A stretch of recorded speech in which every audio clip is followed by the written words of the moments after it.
Hey guys, make sure to subscribe and hit that notification bell to be updated every time I make a new video. Thanks, let's begin. It's a classic and I love it. Don't get it twisted.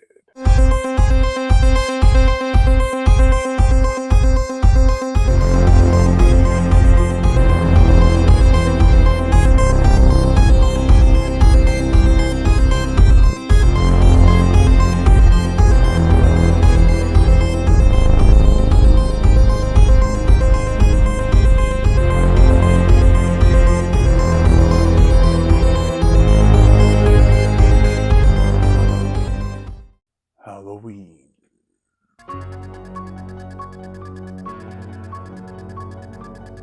This is the 1978 classic horror film from director John Carpenter. It should have been called A Stalker Tips. The plot: for every intended murder there is an evil.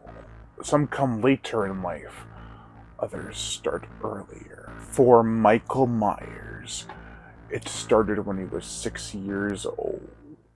Michael? After dispatching of his sister, he was locked up in an institution for 15 years. The day before Halloween, 1978, he escaped and is making his way back home, stalking and slaughtering all the way. Calm and eerie, this minimalist slasher flick utilizes the basics but excels at them. With a strong director behind the picture, it was only fitting his talent would be heard throughout the generations. However, there are a few things that tamper this film slightly. For one, the setting doesn't match the atmosphere or even title of the film. Very few leaves hit the autumn ground. Green covers the suburbs, and yet it feels like it's a part of the spooky season. Why is that? If this film was called Christmas, and it had the same score, we'd associate that score with Christmas. Both the title and the music are what keep it under the category of a Halloween time classic. I can still respect the film for what it achieves though. For it having a $325,000 budget, there are some impressive strengths. From the opening scene, which looks like an impressive one take when it's actually three, to Donald Pleasance's monologue about Michael and all the evil that surrounds him, which was initiated by a piece of tile hitting the window and a dog laying dead on the ground. He got hungry. These scenes are cemented in their memories. However, not all the acting is strong. For the characters, we have Laurie Strode, played by Jamie Lee Curtis from Prom Night and Terror Train, which both came out in 1980, and both have remakes. Is the shy girl next door type character. She does do risque things like take a hit from a joint and fantasizes about a boy she likes. She is labeled as a good girl, and I don't really agree with that. Sure, she's soft-spoken and smart, but that doesn't make her innocent. You're mine, Laurie. Yeah, okay, Hawkins. Jamie Lee Curtis does alright in the first half, but phenomenal in the second half. Her fear is felt through her performance. She even has suspicion that something is off throughout the day. It makes her feel like she and Michael have this connection more than the other people he stalks. I get that the whole sister angle was played to death by this point, but I still prefer them having a connection. Dr. Loomis, played by Donald Pleasance, whose filmography is staggering. The Monster Club, 1982's Alone in the Dark, Phenomena, Prince of Darkness, and 5 of the Halloween movies in total. Steals the show. The role of Dr. Loomis was originally offered to, I believe, Christopher Lee and Peter Cushing. The latter turned it down to be in Star Wars. I am glad Pleasance was cast, though.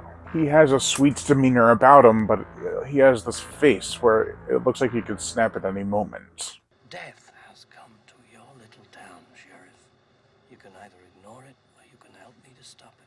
He knows the danger of Myers, but isn't believed, no matter how hard he tries to convince them. The sheriff does not heed his warnings. Speaking of the sheriff, Sheriff Brackett, played by Charles Cyphers, from 1976's Assault on Precinct 13 and 1980's The Fog, is willing to go along with Loomis to help him protect the town. He doesn't necessarily believe him. He's becoming more and more doubtful that the person known as Michael Myers will even show up. Doctor, do you know what Haddonfield is? Families, children, all lined up in rows up and down these streets. You're telling me they're lined up for a slaughterhouse? Nancy Keys, who was also in Assault on Precinct 13 and The Fog, along with Charles Cyphers, was originally going to have a lot of bubbly humor added to her. However, actress Keys' biting sarcasm worked better. She's not snooty or snobbish, but she definitely has an edge to her that is razor sharp. Her acting abilities are just okay, though. There are some scenes that work with her and others that don't, and are too overdone. Linda, played by PJ Souls from 1976's Carrie, is the bubbly cheerleader. She's promiscuous, and doesn't have any objections when it comes to having a good time. In all honesty, the trio of friends, Lori, Annie, and Linda, couldn't be any more different. It's kind of hard to see them as a group, to be honest. Then there's Tommy, played by Brian Andrews. He is one of the kids that Lori is babysitting. He believes in the boogeyman because of some bullies taunting him on the subject. He's gonna get you. He's gonna get you. He's gonna get you. The boogeyman is coming. Leave me alone. He is always fearful, and that fear becomes more and more of a reality as the night goes on. Lindsay, played by Kyle Richards from 1976's Eaten Alive, was originally going to be babysat by Annie, but Annie dumped her off with Lori so she could have a good time. Rude. Brian Andrews and Kyle Richards both do a serviceable job. They are not half bad considering they're both young actors. Child actors are always a bit of a hit or miss. I've watched this film at least 15 times, and I always have trouble getting into it. That's not to say that there are not any merits worth repeated viewings, because there are. Everything from the camera work, lighting, cinematography, mask, music, and suspense really bring the film to life. Still, like I have said before, there are many things that go into making a good film and a good rating overall.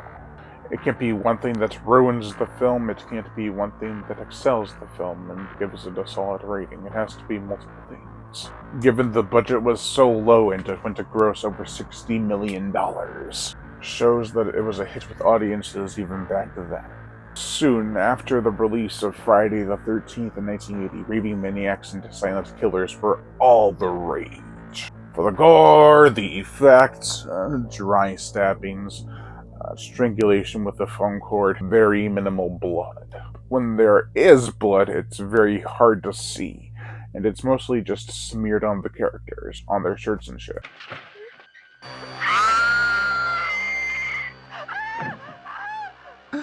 It's so dry and shit. There are some inventive kills, but they do little to impress in the way of gore. The motion picture soundtrack. It's the best part of the film.